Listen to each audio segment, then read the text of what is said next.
What's up, guys? It's Ryan the Dadster back, and today I'm doing another one of my Ryan's Random Reviews.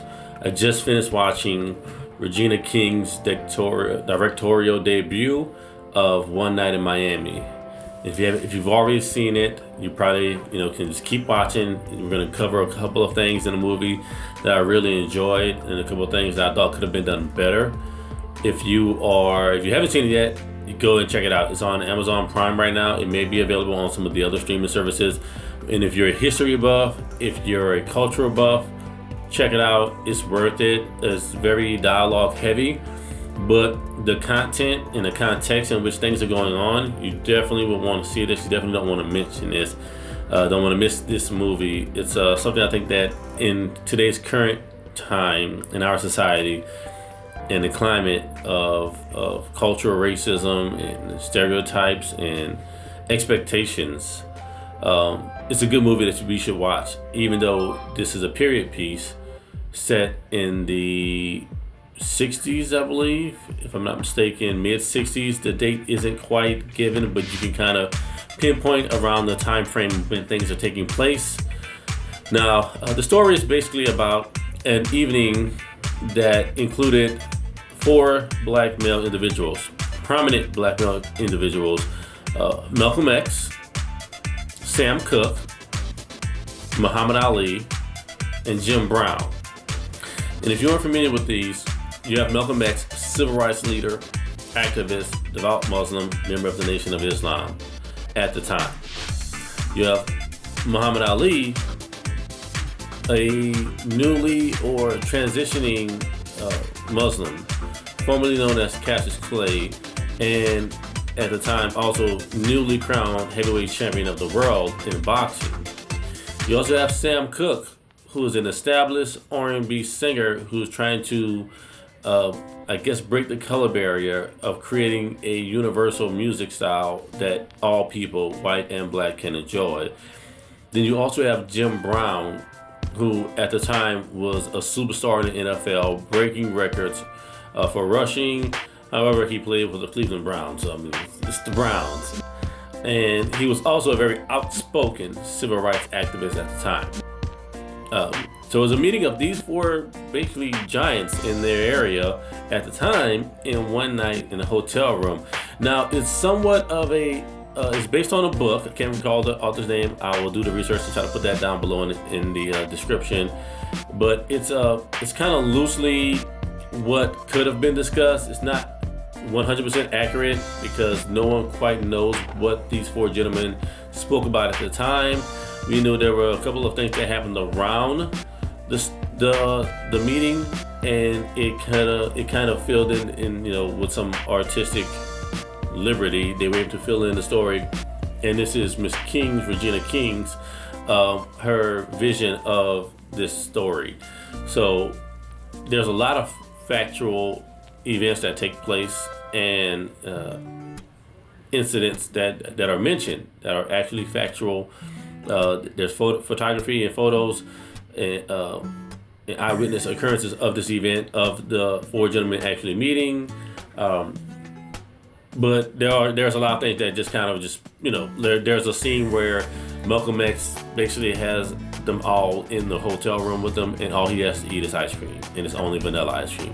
Whether that happened is probably not, but it kind of does lighten the mood. It keeps the story going it gives it a little bit of break in some of the sensitive and temperamental topics that they do discuss.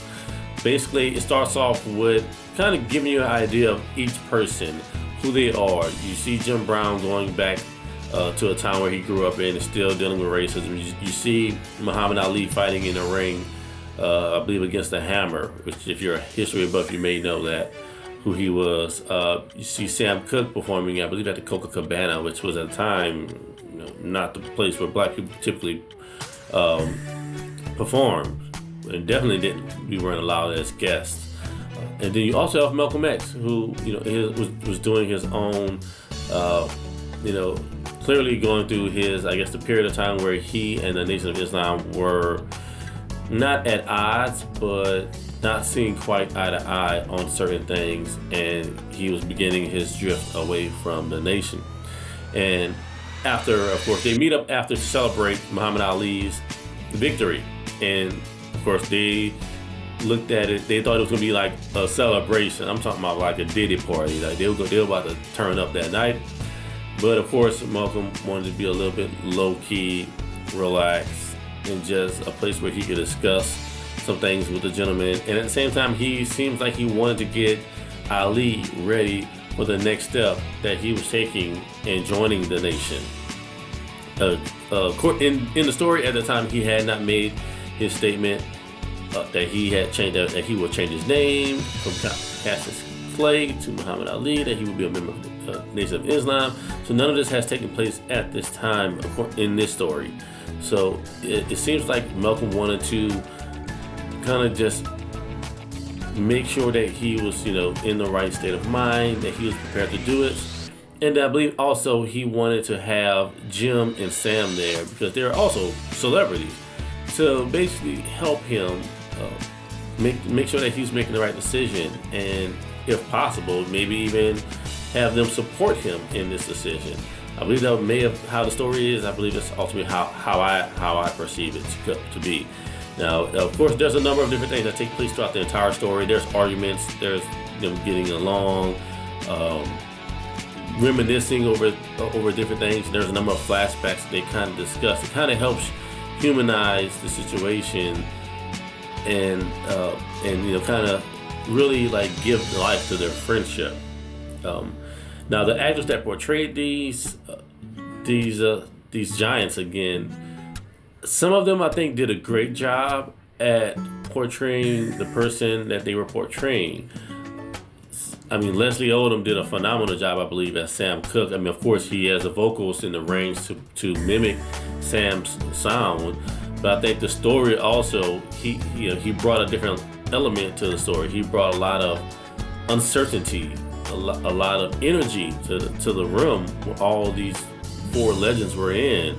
The actor that played Jim Brown, he really seemed. He kind of was doing his voice very well also, but he seemed like he did take a lot of freedom in his story. I'm not sure if he got with Jim Brown and discussed what he wanted to discuss. And another note, Jim Brown is currently the only living survivor of this meeting. So it is possible that they could have contacted him during the research of the film to kind of try to fill in some of the blanks. I will definitely look into that and see if that was something that took place. Now, the actor who played Malcolm, I didn't get the this is Malcolm X, the strong, outspoken, vibrant leader of the Nation of Islam, like the man who wasn't afraid to say, when Kennedy died, that it was the chickens coming home to roost. Like the actor just didn't seem. He seemed just a little bit more timid than what I imagined and perceived Malcolm X to be. Outside of that, I think he did a good job with his chemistry with his wife Betty Sebastian in the movie, and keeping all the gentlemen in a room together. It seemed like that was kind of one of the things that he did do, was his vibe kind of kept everything kind of on one steady plane for the majority of the movie. Now, the actor who played Muhammad Ali, honestly, it was so generic that I just kind of didn't even, I think he just used a number of catchphrases and tried to talk with the Kentucky slang and dialect. But honestly, I got nothing from the gentleman at all. Leslie, gentleman who played Sam Cooke, kind of carried him throughout the story. And even though it seemed like they tried to do a good job at balancing, it just didn't come off that way. And if you see the movie, you may agree with me. If you don't agree with me, just put down in the comments what you think, who you think may have been the best portrayal of one of these four giants, or even let me know your thoughts on One Night in Miami. In all, I think it was a good movie. It's something that I would definitely, probably watch again with my son, just to kind of explain to him the historical significance of four men of their caliber meeting together to discuss the topics that they were discussing. Hollywood, black people, religion, trust your religion. It talked about women, finding yourself, speaking up for. I mean, there were so many different topics that can empower a person if delivered properly. So this is definitely something that I will probably sit down with my oldest son and sit down and talk about the movie afterwards, and just kind of decompress it and break it all down, and just let him kind of take it in and see if he has any questions, and then after, deconstruct the entire movie, explain everything, what was going on at the time. I wasn't even alive at that time, but I've done a lot of research, and I've gone into a lot of studying based in those areas to understand what was going on to the best of my ability. So I want my son to also know that. So that's why I want to watch this movie with him. But in all, I think it was a great movie. I haven't seen the critics' reviews. I think I've seen one critic review, which was Rotten Tomatoes, which I don't trust anyway. But surprisingly, they give it a 98%. But I completely don't trust them at all. I think their ratings are always off. But this one they may have gotten right. But 98 is pretty high. 98 is like, it was phenomenal. And I, again, can't say it was phenomenal. I think some of the acting was good. Some of it was less to be desired. But I think the context and the content of what was discussed at that time is what makes it a very inspiring film. So that's my random review on One Night in Miami. I hope you guys enjoyed it. I hope you guys enjoyed the film. If you, again, haven't seen it, check it out. Hit my like button, hit subscribe, share this video with all of your friends. This is Ryan the Daster, and come back for more. And I'm out.